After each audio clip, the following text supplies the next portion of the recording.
Hello, good evening. It's been a while since ngayon lang ulit nagka-time and someone asked me on how to solve these quadratic equations. So, I'll give you an example and I'll show you how to compute this and explain kung paano siya nakuha. Habang sinusolve ko siya, so i-explain ko na din kung paano siya masolve. So, number 2 na kasi to. So, solve the following quadratic equations.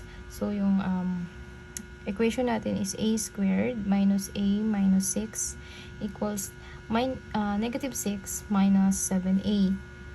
So, syempre, ang una natin gagawin dito ay pagsasama-samahin, combine like terms, and gawin siyang into standard equation ng quadratic.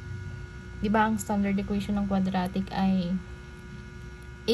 ax squared plus bx plus c equals 0. So, yun yung standard ng quadratic. So, gagawin natin siya into that form. So, a squared minus a. So, hanap pa tayo ng mga values na may a. So, yun yung negative 7a. Pag transpose mo siya sa kabila ng equal sign is minus 7a magiging ano yan positive 7a. Kasi diba ano yan dapat minus 7a plus 7a dapat sa both sides mag-add ka ng 7a both sides. So, plus 7a and then yung minus 6 dito and then yung negative 6 sa kabila ng equal sign, transpose natin sa kabila is positive 6, then equal to wala na, 0. Next.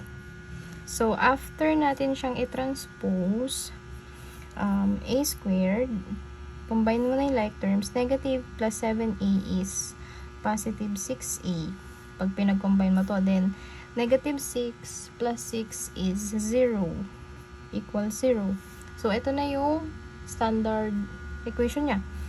So, using quadratic formula tayo. Using quadratic formula, ano ba yung quadratic formula natin? Quadratic formula is a equals or x equals negative b plus minus square root of b squared minus 4ac all over 2a. So, ito yung quadratic formula, yung b, yung gagamitin natin para makuha natin yung value ng a. So, paano natin malalaman alin yung b, alin yung a, alin yung c? Kagaya nga ng sinabi ko, ang standard equation ng quadratic expression ay standard ng quadratic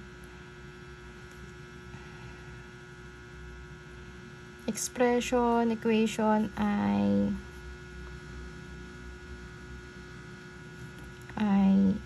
ax squared plus bx plus c equals 0. So, since nasa form na siya, so ang a natin, ibig sabihin dito where ang a natin ay equal sa 1 kasi wala namang value to. And then, yung b natin is equal to 6. And then, yung c natin ay is equal to 0. Ito 0. So, itong mga a, b, c na to is i-substitute natin siya inside the formula. So, a equals negative b. Ano po ba? Negative Negative. Ano yung b? 6. Plus minus square root of b squared. So, 6 squared. Minus 4. Ano value ng a? 1. And value ng c ay 0.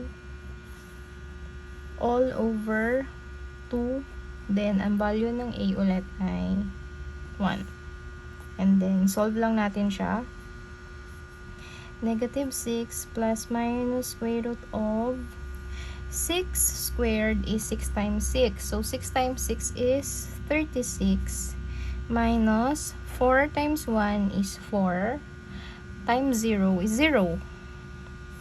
All over 2 times 1, 2. Next.